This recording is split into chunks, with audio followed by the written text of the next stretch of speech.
Hello അസ്സാം വലൈക്കും എല്ലാവർക്കും സിംപ്ലി കേളിയിലോട്ട് സ്വാഗതം. ഇന്ന് നമ്മൾ ചെയ്യാൻ പോകുന്ന ഒരുപാട് റിക്വസ്റ്റ് വന്നൊരു വീഡിയോ ആണ്.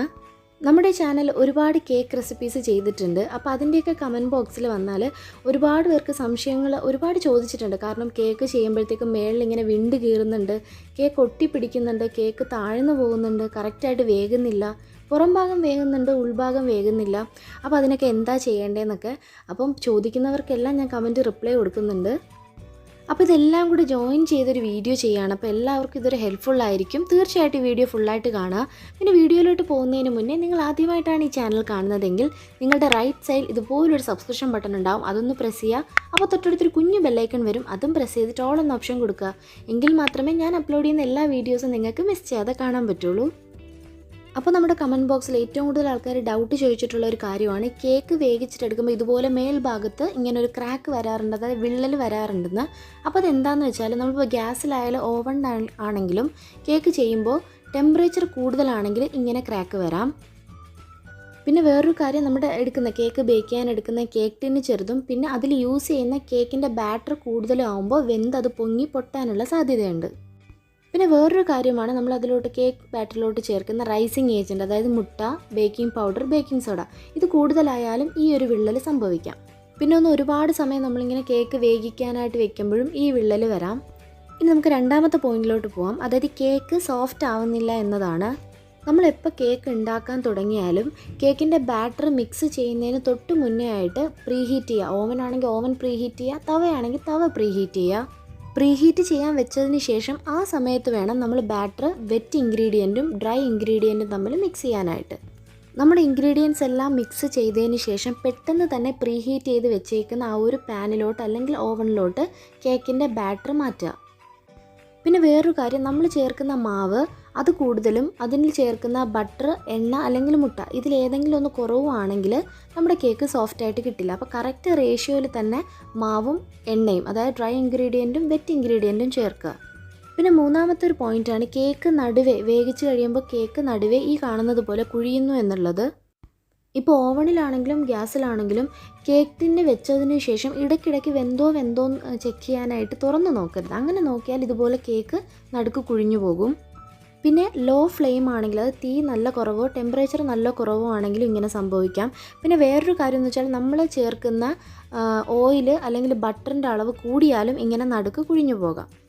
പിന്നെ കേക്ക് ബാറ്റർ എപ്പോൾ നമ്മൾ പ്രിപ്പയർ ചെയ്താലും അത് ഒരുപാട് ഫോൾഡ് ചെയ്ത് മിക്സ് ചെയ്ത് ചെയ്യരുത്. അങ്ങനെയാണെങ്കിൽ അതിലുള്ള ആ ഒരു മുട്ടയുടെ ഫോം ഉണ്ടല്ലോ, അതെല്ലാം അങ്ങ് പൊട്ടിപ്പോയിട്ട് നമുക്ക് കേക്ക് നല്ല സോഫ്റ്റായിട്ട് കിട്ടില്ല. അത് മാത്രമല്ല അപ്പോഴും ഇതുപോലെ നടുക്ക് കുഴിഞ്ഞു വരാം. പിന്നെ വരുന്നൊരു പോയിൻ്റാണ്, കേക്ക് വെന്തതിന് ശേഷം ഇങ്ങനെ താഴ്ന്നു പോകുന്നു എന്നുള്ളത്. അതെന്തുകൊണ്ടെന്ന് വെച്ചാൽ, നമ്മൾ ഫ്രിഡ്ജിൽ നിന്ന് തണുപ്പോട് കൂടി എടുക്കുന്ന ഇൻഗ്രീഡിയൻസ് മുട്ടയായാലും പാലായാലും ബാറ്ററിൽ മിക്സ് ചെയ്ത് ചേർക്കരുത്. പിന്നെ മാവും മുട്ടയും പാലും എല്ലാം കൂടെ, അതായത് വെറ്റ് ഇൻഗ്രീഡിയൻറ്റും ഡ്രൈ ഇൻഗ്രീഡിയൻറ്റും കൂടെ ഒരുപാട് സമയം ഇങ്ങനെ മിക്സ് ചെയ്യരുത്.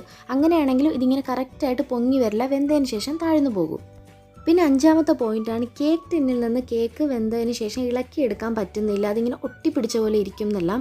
അതിന് രണ്ട് വഴികളുണ്ട്. എന്തെന്ന് വെച്ചാൽ, നമുക്ക് ഒന്നെങ്കിൽ ബട്ടർ പേപ്പർ ഉപയോഗിച്ചിട്ട് വെക്കാം, അതായത് ബട്ടർ പേപ്പർ വെച്ചതിന് ശേഷം മാവ് ഒഴിച്ചു കൊടുക്കാം.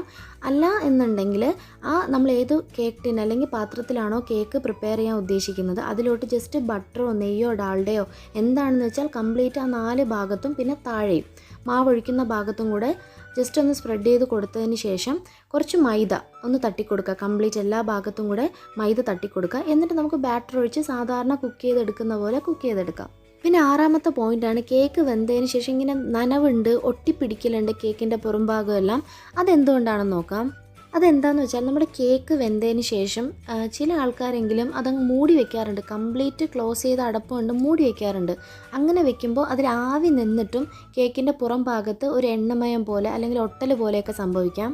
അപ്പോൾ ചെയ്യേണ്ടതെന്ന് വെച്ചാൽ, കേക്ക് വെന്തതിന് ശേഷം ഒരു 10 മിനിറ്റ് ഒന്ന് റെസ്റ്റ് ചെയ്യാൻ വെക്കുക. എന്നിട്ട് കേക്ക് ടിന്നിൽ നിന്ന് കേക്ക് മാറ്റി ഒരു വയർ മെഷിലോട്ടോ അല്ലെങ്കിൽ ഒരു ചെറിയ ഹോളുള്ള ഒരു പാത്രത്തിലോട്ടോ, അതായത് എയർ സർക്കുലേഷൻ കിട്ടുന്ന രീതിയിലുള്ള പാത്രത്തിലോട്ടോ മാറ്റിയാൽ മതി. പിന്നെ നമ്മൾ ഈ കേക്ക് ബാറ്റർ ഉണ്ടാക്കുന്ന സമയത്ത് എണ്ണ, ബട്ടർ, പാല്, തൈര് ഇതിൻ്റെ അളവ് കൂടിപ്പോയാലും കേക്കിൻ്റെ പുറം ഭാഗത്ത് ഒട്ടൽ സംഭവിക്കാം. പിന്നെ ഒരുപാട് പേർക്കുള്ള വേറൊരു പ്രശ്നമാണ് കേക്ക് ഉണ്ടായി കഴിയുമ്പോൾ കട്ടിയായിട്ട് പോകുന്നു.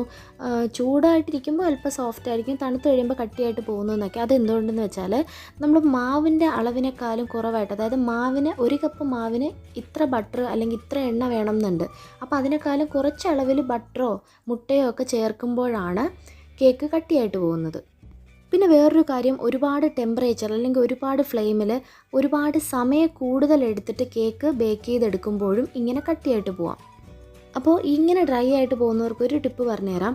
നമ്മളിപ്പോൾ വെറ്റ് ഇൻഗ്രീഡിയൻറ്റ് എപ്പോഴും, അതായത് മാവൊക്കെ അരിച്ച് വെച്ച് ഒരു സൈഡ് മാറ്റി വെച്ചിട്ടാണ് ഈ മുട്ട അടിച്ച് പതപ്പിച്ചതിലോട്ട് നമ്മൾ ചേർത്ത് കൊടുക്കുന്നത്. അപ്പോൾ അങ്ങനെ ചേർക്കുമ്പോൾ ഒരുമിച്ച് ചേർത്ത് കൊടുക്കാതെ ഈ മുട്ടയിലോട്ട് അല്പമായിട്ട് മാവ് ചേർത്ത് കൊടുത്ത് കലക്കിയെടുക്കുക. അപ്പോൾ ഒരുപാട് കട്ടി കൂടുതലും തോന്നുകയാണെങ്കിൽ അവിടെ വെച്ച് മാവ്, അതായത് ഇടുന്ന സ്റ്റോപ്പ് ചെയ്യുക. കൂടുതൽ മാവ് പിന്നെ ഇടേണ്ട ആവശ്യമില്ല. അപ്പോൾ ഇങ്ങനെ കട്ടിയായിട്ട് തുടങ്ങിയിട്ട് വീണ്ടും മാവിട്ട് ഈ ഒരു വെറ്റ് ഇൻഗ്രീഡിയൻറ്റിൽ മിക്സ് ചെയ്യുമ്പോഴത്തേക്കും അങ്ങനെ ബേക്ക് ചെയ്യുന്ന കേക്ക് നല്ല ഹാർഡായിട്ട് പോകും. അപ്പോൾ ഈ ഒരു ടിപ്പ് നിങ്ങൾ എന്തായാലും ഒന്ന് ട്രൈ ചെയ്ത് നോക്കൂ. പിന്നെ വേറെ വരുന്ന ഡൗട്ടാണ്, കേക്ക് ബേക്ക് ചെയ്യുമ്പോൾ ഇതുപോലെ പല ഭാഗത്തും പൊങ്ങിയും താഴ്ന്നും ഒക്കെയാണ് ഇരിക്കുന്നത്, കറക്റ്റായിട്ട് ലെവലായിട്ട് വരുന്നില്ല എന്നുള്ളത്. അതെന്തുകൊണ്ടെന്ന് വെച്ചാൽ, ഒന്ന് കേക്ക് ബാറ്റർ കറക്റ്റായിട്ട് മിക്സ് ആയിട്ടില്ല എന്നുള്ളതാണ്. പിന്നെ മറ്റൊരു കാര്യം, നമ്മൾ ഓവനിലാണെങ്കിൽ ടെമ്പറേച്ചർ കറക്റ്റായിട്ട് എല്ലാ ഭാഗത്തും കിട്ടിയില്ലെങ്കിലും ഇങ്ങനത്തെ പ്രശ്നം വരാം. ഇനി നമ്മൾ ഗ്യാസിലാണ് ചെയ്യുന്നതെങ്കിൽ തന്നെ ഫ്ലെയിം കറക്റ്റായിട്ട് എല്ലായിടത്തും ഒരുപോലെ കത്തിയില്ലെങ്കിലും ഇങ്ങനത്തെ പ്രശ്നം വരാം. അപ്പോൾ ഫ്ലെയിം ഒരു സൈഡ് കൂടുതലും ഒരു സൈഡ് കുറവുമാണെന്ന് തോന്നിക്കഴിഞ്ഞാൽ ഒരു 10 മിനിറ്റ് ആ ഭാഗം അങ്ങനെ തന്നെ വെച്ച് വേവിക്കുക. അടുത്ത 10 മിനിറ്റ് ആ ഒരു പാത്രം നേരെ തിരിച്ച് വെച്ച്, അതായത് ഒന്ന് ആ ഏത് ഭാഗത്താണോ കുറവടിച്ചത് ആ ഭാഗത്തോട്ട് കൂടുതൽ എത്തത്തക്ക രീതിയിൽ പാത്രം കറക്കി വെച്ച് കൊടുത്തിട്ട് വേവിച്ചെടുത്താൽ മതി. പിന്നെ വേറൊരു പ്രധാനപ്പെട്ടൊരു കാര്യമാണ്, പ്രീ ഹീറ്റിംഗ് കൂടിപ്പോയാൽ ഇങ്ങനെ സംഭവിക്കുക. അതായത് ഓവനിലാണെങ്കിലും അല്ല നമ്മൾ ഗ്യാസിലാണ് ചെയ്യുന്നതെങ്കിൽ ഒരുപാട് സമയം പ്രീ ഹീറ്റ് ചെയ്ത തവയിലോട്ടോ ഓവനിലോട്ടോ കേക്ക് വെച്ച് കൊടുക്കുമ്പോൾ ടെമ്പറേച്ചർ വേരിയേഷൻ വന്നിട്ടും ഇതുപോലെ കേക്കിൻ്റെ പുറം ഭാഗത്ത് ഒരു സൈഡ് പൊങ്ങിയും ഒരു സൈഡ് താഴ്ന്നും അല്ലെങ്കിൽ വിള്ളലായിട്ടും ഒക്കെ സംഭവിക്കാം. അപ്പോൾ ഈ ഡൗട്ട്സ് എല്ലാം നമ്മുടെ കമൻറ്റ് ബോക്സിൽ പല പ്രാവശ്യമായിട്ട് വന്നിട്ടുള്ള ഡൗട്ട്സാണ്. അപ്പോൾ അതെല്ലാം കൂടെ ജോയിൻ ചെയ്തിട്ടാണ് ഞാനൊരു വീഡിയോ ചെയ്തേക്കുന്നത്. അപ്പോൾ ഈ ഒരു വീഡിയോ ഹോം മെയ്ഡ് കേക്ക് ഇഷ്ടപ്പെടുന്നവർക്കും അല്ലെങ്കിൽ കേക്ക് വീട്ടിൽ ഒരുപാട് ഉണ്ടാക്കുന്നവർക്കും എന്തായാലും ഇത് ഹെൽപ്ഫുള്ളായിരിക്കും. അപ്പോൾ ഈ ഒരു ടിപ്സ് തീർച്ചയായിട്ടും നിങ്ങളെല്ലാവരും ഫോളോ ചെയ്യുക, പെർഫെക്റ്റ് ആയിട്ടുള്ള കേക്ക് കിട്ടും. അപ്പോൾ ഈ വീഡിയോ ഇഷ്ടമായി ലൈക്ക് ചെയ്യാനും കമൻറ്റ് ചെയ്യാനും മറക്കരുത്. Stay at home, stay healthy. Thanks for watching. See you in another video. അസ്സലാമു അലൈക്കും.